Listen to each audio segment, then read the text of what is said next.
दोस्तों, एक छोटी सी बच्चे की कहानी जिसने स्वाधीनता के लिए भीख मांगने के बजाय अपने काम को महत्व दिया।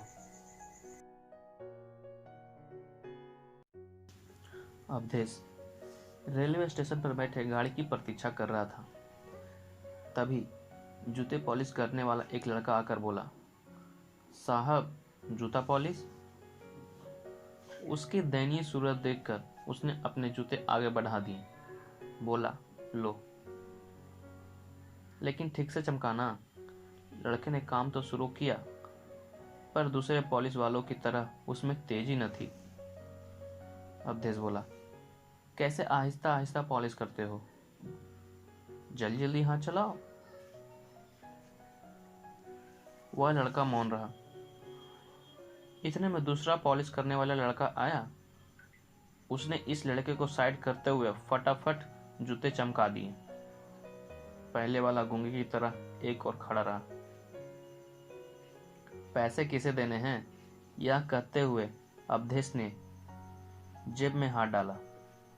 उसे लगा अब इन दोनों में पैसों के लिए झगड़ा होगा।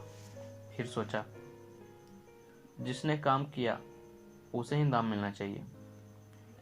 इसलिए उसने बाद में आने वाले लड़के को पैसे दे दिए। बाद में आने वाले लड़के ने पैसे लेकर पहले वाले लड़के की हथेली पर रख दिया और प्यार से उसकी पीठ थपथपाते हुए आगे बढ़ गया। अवधेश ने आश्चर्य में भरकर उस लड़के को तुरंत वापस बुलाया और पूछा, यह क्या चक्कर है? उस लड़के ने कहा, साहब यह 3 महीने पहले चलती ट्रेन से गिर गया था। हाथ पैर में बहुत चोटें आई थी, पर ईश्वर की कृपा से बेचारा बच गया।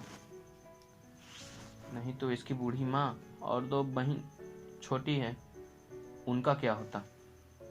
बहुत स्वाभिमानी है सर, भीख नहीं मांग सकता। फिर थोड़ा रुककर वह बोला, साहब यहाँ जूते पॉलिश करने वालों का हमारा समूह है। उसमें एक देवता इंसान हमारे मलंग चाचा हैं। उन्होंने ही हमें सुझाव दिया कि अब यह पहले की तरह तेजी से काम नहीं कर सकता, तो क्या हुआ, हम सब इसकी मदद कर सकते हैं। उन्होंने हमें कहा कि ईश्वर ने हमें नेक काम करने का एक अवसर दिया है, तो हमें इसे गंवाना नहीं चाहिए।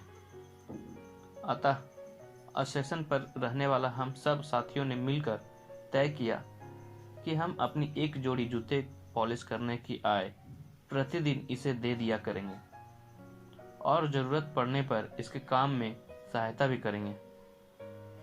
एक जूते पॉलिश करने वालों के दिल में आपसी प्रेम, सहयोग, एकता तथा मानवता की ऐसी ऊंचाई देखकर अवधेश चकित रह गया। दोस्तों, कौन कहता है कि इंसानियत अभी नहीं बची है? हम चाहें तो इंसानियत हमारे दिलों में जिंदा रह सकते हैं।